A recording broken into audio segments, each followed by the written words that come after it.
Hi friends, welcome back to red lotus Tamil channel. நம்ம இப்போ டெய்லியும் பார்த்துட்டு இருக்க சீரீஸ் அக்கிரா சீக்ரெட். ஒரு பொண்ணு தன் கூட பிறந்த அக்காவை தேடி ஒரு ஊருக்கு போறா. கடைசியில் அவளோட அக்கா இறந்து போயிருக்கான்ற விஷயம் அவளுக்கு தெரியுது. அவளோட அக்காவை கொலை பண்ணது யாரு, அவளோட அக்காவோட உண்மையான ஃபேமிலி அங்க இருக்காங்களான்னு எல்லா விஷயத்தையும் கண்டுபிடிக்கிறா. இந்த சீரீஸோட முன்னாடி எபிசோட்லாம் முன்னாடியே போஸ்ட் பண்ணியிருக்கேன். ஒருவேளை நீங்க பார்க்கலனா அந்த வீடியோஸோட லிங்க் கமெண்ட்ல தரேன். வாங்க அடுத்த வீடியோக்குள்ள போகலாம். ஹன்சு கோமா யுஞ்சியை பார்த்து ஒரு வாட்டி கூட உனக்கு ஹைஜின் மேல பாவமா தோணவே இல்லையா? அவ பாவம் சாகுற நிலைமையில இருந்தா உங்ககிட்ட வந்து எவ்வளவு கெஞ்சிருப்பா, அப்ப கூட அவன் மேல இறக்கமே நீ படலையான்ட்டு கேக்குறா. யூஞ்சியோ நடந்த விஷயத்தை யோசிச்சு பாக்குறா. எப்படின்னா என்னோட லைஃபை காப்பாத்து, என்னோட உயிர் போக போகுது, என்னை காப்பாத்துன்னு ஹைஜின் யுஞ்சியோட காலில் விழுந்து கேட்டிருப்பா. ஆனா யுஞ்சியோ கொஞ்சம் கூட ஈரம் இல்லாம நான் அவனை காப்பாத்தணும், அவனை காப்பாத்தலாம் என்ன வேலை கிடையாதுன்ட்டு சொல்லிட்டு இருப்பா. ஹன்சு கிட்டயும் ஹைஜின் எனக்கு யாருன்னே தெரியாது, திடீர்னு ஒரு ஸ்ட்ரேஞ்சர் வந்து உன்னோட ஆர்கன் எனக்கு கொடுன்னு கேட்டா என்னால கொடுக்க முடியுமா, அப்படிதான் ஹைஜினும் அப்படின்ட்டு சொல்றா. இதெல்லாம் கேட்டு ஹன்சு ரொம்ப கோமாயிடுறா. என்னன்னு பேசிட்டு இருக்க நீ? யாரு ஹைஜின்? ஹைஜின் உன் கூட பிறந்த தங்கச்சி. உயிர் போற நிலைமையில கஷ்டப்பட்ட ஒரு ஃபேமிலியை கண்டுபிடிச்சு காப்பாத்துங்கன்னு வந்து கேட்டிருக்கா. ஆனா உனக்கு கொஞ்சம் கூட இறக்கமே இல்லைல்ல. எனக்கு என்னமோ டவுட்டா தான் இருக்கு. ஹைஜின் இறக்கிறதுக்கு முன்னாடி அந்த லேக்ல தான் போய் வெயிட் பண்ணிட்டு இருந்திருக்கா. நான் நினைக்கிறேன் நீ தான் அவளை அங்க கூப்பிட்டுருப்பேன்னு. நீ தான் நான் அவளை கொலை பண்றதுக்காக அவங்க கூப்பிட்ட அப்படின்ட்டு கேட்டுறா. இப்பெல்லாம் ஹன்சு பேசுவான்னு யுஞ்சி எதிர்பார்க்கல. என்ன பேசிட்டு இருக்க நீ? எனக்கு ஒரே ஒரு விஷயம் தான் மனசுல உறுத்திக்கிட்டே இருக்கு. அது என்ன விஷயம் தெரியுமா? ஹைஜினுக்கும் எனக்கும் ஒரு ரிலேஷன்ஷிப் இருக்குன்ற விஷயம் மட்டும்தான். இங்க ரெண்டு பேருக்கு நடுவில் ஒரு ரிலேஷன்ஷிப் இருக்குன்ற விஷயத்த யூஸ் பண்ணி அவ என்னை எவ்வளவு பிளாக்மெயில் பண்ணா தெரியுமா? என்னோட ஹஸ்பண்டையும் என்கிட்ட இருந்து திருடிக்கிட்டா. இப்ப கடைசியில எனக்கு தான் கொலகாரின்ற பேர் வேறையா? உங்களை அப்பெல்லாம் சொல்லணும்னு நான் வரல. எனக்கு உண்மைதான் தேவை, உண்மையை மட்டும் சொல்லுங்கன்ட்டு ஹன்சு கேட்குறா. ஆனா யுஞ்சியோ நீ வர்றதுக்கு முன்னாடி இங்க எல்லாமே அமைதியா இருந்தது, நீயும் அக்கா மாதிரியே தான். அவளுக்கும் யாருன்னா நிம்மதியா இருந்தாங்கன்னா சுத்தமா பிடிக்காது. இதே மாதிரி வந்துதான் எங்க லைஃப்ல பிரச்சனையை பண்ணிட்டு போனா. இப்ப திரும்பி நீயும் வந்து அதே மாதிரி தான் பண்ணிட்டு இருக்க. உங்க ரெண்டு பேருக்குமே மத்தவங்க நிம்மதியா இருந்தா பிடிக்காதா? கியோன்னு யூனாவை பிக் பண்ணி ஹன்ஸோட வீட்டுக்கே கூட்டிட்டு வந்துடுறான். அவளும் அங்க தூங்கிடுறா. அப்பதான் ஹன்சுவும் வரா. வந்த ஹன்சுவும் யுஞ்சி இப்படிலாம் சொன்னா. யுஞ்சி பேசும்போது தான் எனக்கே புரியுது ஹைஜினுக்கு எவ்வளோ கோவம் வந்திருக்கோன்னு.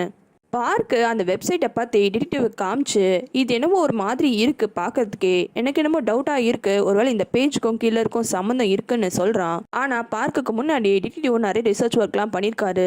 இந்த கில்லரோட பேரு ஆன்லைன்ல ஸ்வீட் பாய். இவன் எஸ்பி டைரின்னு சொல்லி இவன் என்னெல்லாம் கொலை பண்றானோ அதை பத்தி எல்லாமே எழுதிட்டு இருக்கான். அவன் கொலையை பத்தி டீட்டெயிலாலாம் எழுதல, சும்மா சின்ன சின்ன வார்த்தையால தான் எழுதியிருக்கான். ஆனா எங்களுக்கு எப்போ டவுட் வந்ததுன்னா அவன் என்னன்னைக்கெல்லாம் இந்த மாதிரி அப்டேட் பண்ணியிருக்கானோ அன்னைக்கெல்லாம் எதனா ஒரு கொலை நடந்திருக்கு. இந்த ஸ்வீட் பாய் கிட்ட எப்படி ஆன்லைன்ல பேச முடியும்னு தேடி பார்த்தோம். இந்த வெப்சைட்டை வச்சு மட்டும் தான் யூஸ் பண்ண முடியும்ட்டு வந்தது. ஐபி அட்ரஸ் வச்சு ட்ராக் பண்ணிங்களான்ட்டு பார் கேட்குறான். இல்ல அது மட்டும் பண்ண முடியல, ஒரு வாட்டியும் ஒரு ஐபி அட்ரஸ்ல இருந்து போஸ்ட் ஆகிட்டே இருக்கு கண்டென்ட். அதனால தான் நாங்கள் அந்த கில்லர் எங்க இருக்கான்னு தெரியாம தேடிட்டு இருக்கோம்ட்டு சொல்றான். இப்போதான் நம்மளுக்கு காமிக்கிறாங்க அந்த ஸ்வீட் பாய்ன்ற ஐடி அந்த லேடி பாயோடது தான். அவன் ஒரு வாட்டியும் டிஃப்ரெண்ட் கம்ப்யூட்டர்ல இருந்து போஸ்ட் பண்றான். அதனால தான் ஐபி அட்ரஸை சீக்கிரமா ட்ரேஸ் பண்ணவே முடியல. பார்க்கு அவன் தான் ஏதோ பெருசா கண்டுபிடிச்சிருப்பான்னு நினைச்சிருப்பான். ஆனா பார்த்தா அவனுக்கு முன்னாடி இவ்வளவு கண்டுபிடிச்சிட்டு இருப்பாங்க. இதெல்லாம் சொல்லி அவன் ரொம்பவே ஃபீல் பண்றான். நான் ஒரே ஒரு ஹெல்ப் தான் பண்ணேன், அந்த வால்நட்டோட மரத்தை கண்டுபிடிக்கிறது மட்டும்தான். நீங்க என்ன கேஸ்ல பாதி முடிச்சிட்டீங்களேன்ட்டு சொல்றான். ஆனா டிடிஓ நீ கவலைப்படாத, ஒரு கேஸ்லயும் சின்ன விஷயம் கூட பெரிய ஹெல்ப்பா இருக்கும். ஒரு கேஸ்ல எல்லா விஷயமே ஈக்குவலான இம்பார்ட்டன்ட் விஷயம் தான். நீ கொண்டு வந்த க்ளூவும் பெரிய க்ளூ தான். அது கண்டிப்பா நம்மளுக்கு பெரிய ஹெல்ப்ஃபுல்லா இருக்கும். நீ கவலைப்படாத, நம்ம இந்த கேஸை சீக்கிரமா சால்வ் பண்ணிடலான்ட்டு சொல்றான். இவன் பேசுறத வச்சு பார்த்தா இவன் பார்க்கையும் இவன் டீம்ல ஜாயின் பண்ண மாதிரி தான் இருக்கு. ஹன்ஸோ அந்த லம்பர் மில்க் தான் போறா. அங்க போயிட்டு 2 வருஷத்துக்கு முன்னாடி இங்க யாருன்னா வந்தாங்களான்ட்டு விசாரிக்கிறா. ஹன்ஸு சாதாரணமா தான் கேக்குறா. ஆனா அந்த மில்லனோட வைஃப் ஒரே பதட்டமாவே இருக்கா. நாங்கள் கொஞ்ச நாளைக்கு முன்னாடி தான் இங்கே வந்தோம், அதுக்கு முன்னாடிலாம் என்ன நடந்ததுன்னு எங்களுக்கு தெரியாது. இல்லை என்னோட அக்கா கடைசியாக இங்கே தான் வந்திருப்பாளன்னு எனக்கு டவுட்டாக இருக்குது, அதனால தான் இங்கே விசாரிக்க வந்தேன் அப்படின்ட்டு ஹன்சுவும் சொல்கிறா. அதுக்கப்புறமா ஹன்சுவும் அப்படியே அந்த மில்லை கொஞ்சம் சுற்றி பார்க்குறா. அங்கே இருக்கிற ஜன்னல் வழியாக பார்த்தா தெளிவாக ஹைஜின் எங்கே நின்றுட்டு இருந்தாலோ அந்த வியூ தெரியுது. அதுக்கப்புறமா ஹன்சுவும் கிளம்பிடுறா. கிளம்புன உடனே அந்த மில்லோனர் ஒய்ஃப் போயிட்டு அந்த மில்லோனர் கிட்ட ஹன்சு இப்படி ஒரு விஷயமா வந்தான்ற விஷயத்த சொல்றா. இதை கேட்டோன்னா அந்த மில்லோனர் மூஞ்சும் மாறிடுது. ஆனா அந்த ஒய்ஃபோ நீங்க ஹாஸ்பிட்டல் போனீங்களே என்னாச்சு அப்படின்ட்டு கேக்குறா. இந்த மில்லோனர் எதுக்கு ஹாஸ்பிட்டல் போனான்னு தெரியல, அதை பத்தி எதுவுமே பேசாம சைலண்டா போயிடுறான்.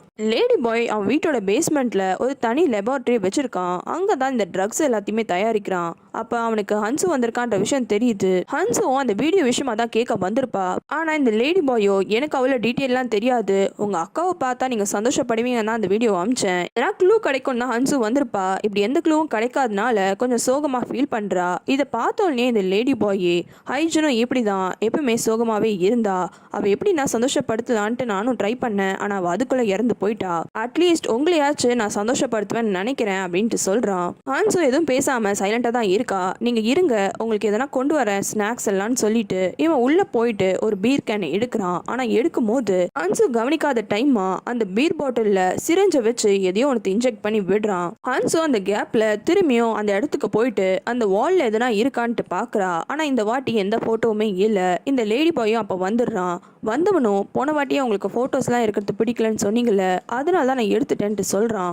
ஆனா இப்ப இங்க ஒரு டோர் இருக்கேன்ட்டு கேக்குறா. அதுக்கு லேடி பாயோ அதுவா, அது ஒன்றும் கிடையாது, சும்மா என்னோட ஹாபிக்காக வச்சிருக்கேன் ஒரு லெபார்ட்ரி, அங்க இப்போ ஒரு ஹாப்பினஸ் ட்ரக்கை நான் தயாரிச்சுட்டு இருக்கேன்ட்டு சொல்றான். அதுக்கப்புறமா அந்த பீர் பாட்டிலையும் ஹன்சு கிட்ட கொடுக்குறான். எப்படா ஹன்சு அதை ஓபன் பண்ணி குடிப்பான்ற மாதிரி ரொம்ப ஆர்வமா வெயிட் பண்ணிட்டு இருக்கான். ஆனா திடீர்னு பார்க் அங்க வந்துடுறான். பார்க்குக்கோ ஹன்ஸ் இங்கே தான் இருக்கான்றது தெரியாது, எதேச்சியா தான் பார்க்குறான். அதுக்கப்புறமா லேடி பாய் கிட்ட அந்த வால்நட் ட்ரீயை பற்றி கேட்குறான். அதுக்கப்புறமா அப்படியே புக் ஷெல்ஃப் கிட்டயா போயிட்டு இந்த ஐடி கார்டு யாருது ஒந்தா, இந்த வெப்சைட் ஒந்தா அப்படின்ட்டுலாம் கேட்குறான். ஆனால் அதுக்கு லேடி பாயோ இல்லை, நான் சும்மா யூஸ் பண்ணுவேன் அவ்வளோதான். இவங்க கேஸை பற்றி பேசிட்டு இருக்கிறதுனால ஹன்ஸும் அங்கேருந்து கிளம்புறா. அந்த கேனை வாங்கி பார்க் கிட்ட கொடுத்துட்றா. இந்த பீர் கேனை பார்க்கும் ஓப்பன் பண்ணுறான். இந்த லேடி பாயும் சந்தோஷமாக பார்க்குறான். ஆனால் அதுக்குள்ளே பார்க்கு நான் டியூட்டியில் இருக்கேன், என்னால் இப்போ குடிக்க முடியாதுன்ட்டு வச்சிடுறான்.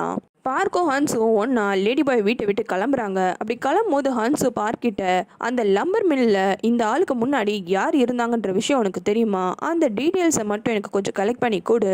எனக்கு என்னவோ ஹைஜனு அந்த இடத்துக்கு அவளோட அப்பாவை பார்க்க தான் போயிருப்பா, அவளோட அப்பாவை தான் அவள் மான்ஸ்டர்ன்னு சொல்லிட்டே இருக்கா. காரணம் அவள் கண்டுபிடிச்சிட்டு இருக்கா 30 வருஷத்துக்கு முன்னாடில இருந்தே அவளோட அப்பா இந்த மாதிரி ஊர்ல இருக்க நிறைய லேடிஸை ரேப் பண்ணிட்டு இருந்திருக்கான். ஆனா பார்க்கும் இந்த லேடி பாய் மேல தான் டவுட்டா இருக்குன்ட்டு சொல்றான். ஹன்ஸுக்கும் இந்த லேடி பாய் மேல டவுட் இருந்தாலும் ஒரு ப்ராப்பர் ரீசனே இல்ல, அதனால அவ்வளவு சீக்கிரமா மத்தவங்க மேல குறை சொல்லக்கூடாது. என்னோட மெயின் டார்கெட்டே இப்ப அந்த லம்பர் மில்ல இதுக்கு முன்னாடி இருந்த ஓனர் யாருன்னா கண்டிப்பா அந்த ஓனருக்கும் ஹைஜினோட கொலைக்கும் சம்மந்தம் இருக்கு. இன்னொரு பக்கம் பார்க்கல இந்த டிராயிங் டீச்சரு அந்த மில்லரோட ஒய்ஃபையும் பொண்ணையும் பார்க்குறான். அந்த பொண்ணு ஓடி வந்து அண்ணா அப்படின்ட்டு டிராயிங் டீச்சரை ஹக் பண்ணுது. அப்போ அந்த டிராயிங் டீச்சரோட அப்பா இந்த மில் ஓனர் தான் போல.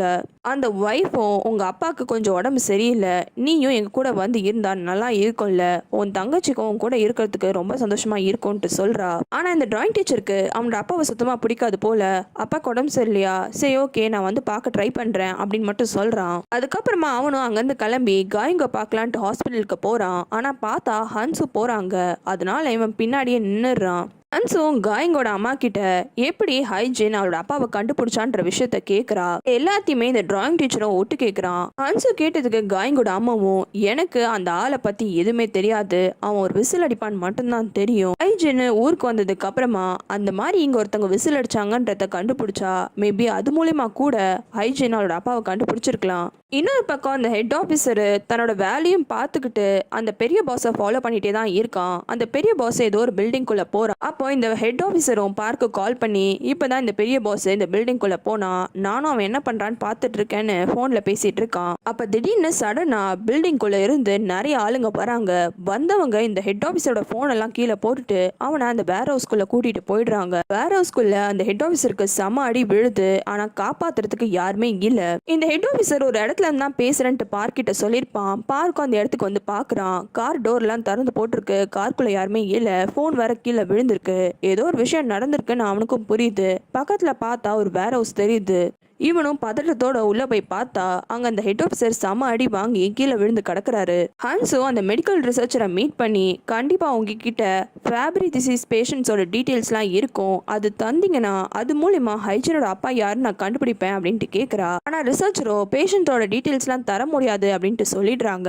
ஹன்ஸும் ரொம்ப கெஞ்சி கேட்டதுக்கு அப்புறமா அவங்களும் செக் பண்ணி 50 to 60 வயசு ரேஞ்சுக்குள்ள ஒரு ஆளுக்கு இந்த மாதிரி டிசீஸ் இருக்கு, அதுவும் அந்த ஆளு இந்த ஹாஸ்பிட்டல்ல தான் போய் ட்ரீட்மெண்ட் எடுக்கிறான். ஆனா அதுக்கு மேல அந்த ஆளை பத்தி எந்த டீட்டெயில்ஸும் தர முடியாதுன்ட்டு சொல்லிடுறாங்க. அந்த ஹாஸ்பிட்டலோட டீட்டெயில் கிடைச்சோடனே ஹன்சுவும் அங்க போறா. அப்ப அந்த மில்லனோட பொண்ணு ஹன்சுவை பார்த்துட்டு, அம்மா பாருமா அந்த ஆன்ட்டி வந்திருக்காங்க அப்படின்ட்டு கை காமிக்கிறா. ஆனா மில்லனோட ஒய்ஃபோ ஹன்சுவை பார்த்தோன்னே குழந்தைய தூக்கிட்டு அங்க வந்து மறைஞ்சிடுறாங்க. ஹன்சு தானும் ஒரு பேஷண்ட்ன்ற மாதிரி நடிச்சு உள்ள டாக்டரை பார்க்க போயிடுறா. உள்ள போனவளும் நான் பேஷண்ட்லாம் கிடையாது, இப்படி 50 to 60 வயசு ரேஞ்சில் ஒரு ஆள் வராருல ஃபேப்ரி டிசீஸோட, அவரை பத்தி எனக்கு டீட்டெயில்ஸ் வேணும். டாக்டர் இதெல்லாம் தப்பு, வெளியில போங்கன்ட்டு சொல்றாங்க. ஆனா ஹன்சு இல்ல, எனக்கு ஒரு பேஷண்ட்டை தெரியும், அவளோட அப்பா தான் அது, அவ சாகுற நிலைமையில இருக்கா, அவளோட அப்பாவை பார்க்கணும்னு ரொம்பவே ஆசைப்படுறா, கொஞ்சம் ஹெல்ப் பண்ணுங்கன்ட்டு கெஞ்சி கேட்குறா. ஆனா டாக்டரோ ஆளுங்களை கூப்பிட்டு ஹன்சு வெளில போக வச்சிடறாரு. இன்னொரு பக்கம் ஹண்டிங்க்கு அசம்பிளி மேனும் அந்த பெரிய பாஸும் போறாங்க. அப்போ அசம்பிளி மேன் கிட்ட அந்த பெரிய பாஸ், அந்த ஹெட் ஆஃபீஸர் சும்மா நம்மளை ஃபாலோ பண்ணிட்டே இருந்தான்ல, பாரு நான் என்ன வேலை பண்ணன்ட்டு கூப்பிட்டு ஆளுங்களை வச்சு அவனுக்கு தர்ம அடி கொடுத்துட்டேன். வாங்கின அடிக்கு அவன் கண்டிப்பா இந்த நேரம் ஹாஸ்பிட்டல்ல தான் இருப்பான், இனிமேல நம்ம பக்கம் திரும்பி கூட பார்க்க மாட்டான். நான்லாம் இப்படிதான் பயமுறுத்தத்தோட சரி, அந்த பயத்திலேயே அவங்க நம்ம பக்கம் வரக்கூடாது, கொலைலாம் பண்றது ரொம்பவே வேஸ்ட் தெரியுமா. நீ கூட சொன்ன ஹைஜினை கொலை பண்ண சொல்லி, ஆனா எனக்கு கொலை பண்றதுல சுத்தமா இஷ்டமே இல்ல, பாரு ஹைஜினே செத்து போயிட்டா அப்படின்ட்டு சொல்றான். இதை கேட்டு அசம்பிளி மேன் ரொம்பவே ஷாக் ஆயிடுறான். காரணம் அவன் இவ்வளோ நாளா ஹைஜினை கொலை பண்ணது இந்த பெரிய பாஸ் தான் நினைச்சிட்டு இருப்பான். அப்பதான் அந்த பெரிய பாஸ் ஒரு விஷயத்த சொல்றாரு.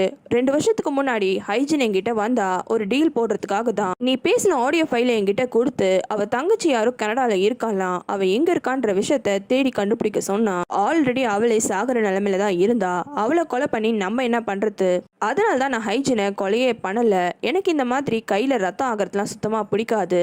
அசம்பிளி மேனுக்கு இப்பதான் புரியுது, இவ்வளவு நாளா இந்த பெரிய பாஸ் தான் கொலை பண்ணான்னு நினைச்சு நம்ம தப்பா புரிஞ்சுட்டு இருக்கோன்னு. அதுக்கப்புறமா எல்லாரும் சாப்பிட உட்காடுறாங்க. அப்ப இந்த அசம்பிளி மேனு எல்லாரோட ட்ரிங்க்லயும் ட்ரக்க கலந்துடுறான். எல்லாருமே மயக்கமாயிடுறாங்க.